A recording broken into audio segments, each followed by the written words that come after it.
Hello world, welcome to Java training, and in this video I am going to discuss on how to take input in Java. So I'll be explaining you to take input in Java using the scanner class. Now there are a couple of lines that you need to write down in order to take the input in Java. First one is basically you have to create the instance of a scanner class, and then using that instance you can call any of these methods. So when you'll call next boolean, it will just take boolean value as an input. Next byte will take byte as an input. This will take the value as double in the input. It will take float type as input. This will take int, this will take long, this will take short, and next line will basically take the string as an input. And inputting the wrong data type gives input mismatch exception. So let's see all these points one by one. So as first step, you have to create the instance of a scanner class, and in the constructor of scanner you have to provide system.in because you are taking the input in this case. In order to provide the informational message, we will be using one print statement here, because otherwise if we'll not use this particular statement here, then during the time when user will be asked for inputting some value, he or she will not be able to guess what exactly needs to be done when the program will be run.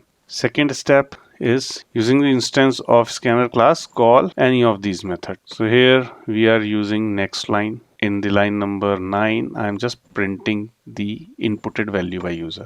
So when I run this program, let's see what happens. It is asking me to enter the username. Okay, before that, let's say if I'll comment out this line. So when I'm running the program, it is just blinking. Here you can see there is no message or no informational thing is provided to the user. So user will not be able to guess what exactly needs to be inputted. So in order to make it more interactive, we put one print statement which gives the information of type of input that needs to be inputted from user. So if I'll run this program now, it is telling the user to enter username. Let's say I enter Abhinav.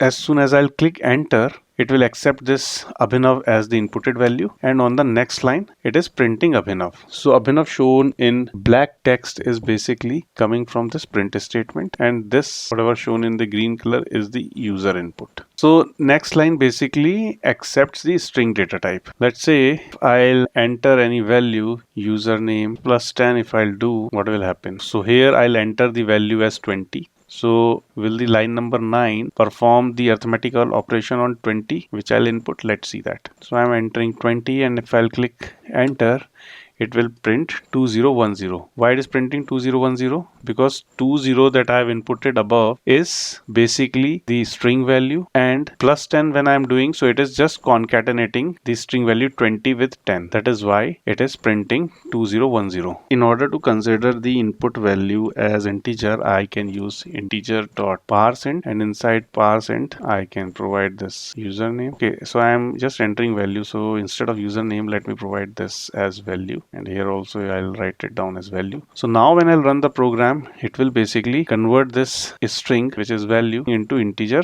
and it will do the summation, and the output should be 30. See, the output is 30.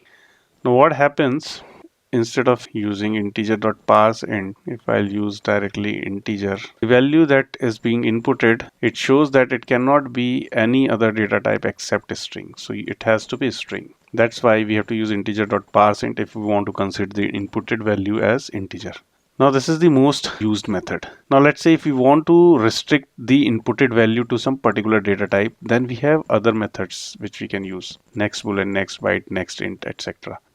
Let's use next int. So when I'm using next int, the inputted value should be integer type. So it is asking me to change the data type of value to int. I have done int. So this value which the user will be inputting will be of int type, and it will do summation here. If I'll run the program, if I'll enter 20, it is printing me 30. What happens when I'll input the value in some other data type? So here it is strictly expecting the value to be int data type. Let's try to enter value which is a string. So when I'll enter a string value, it will throw input mismatch exception, which I have shown you in my slide, right? So inputting wrong data type gives input mismatch exception. So this is the quick video on how to take input in Java using scanner class.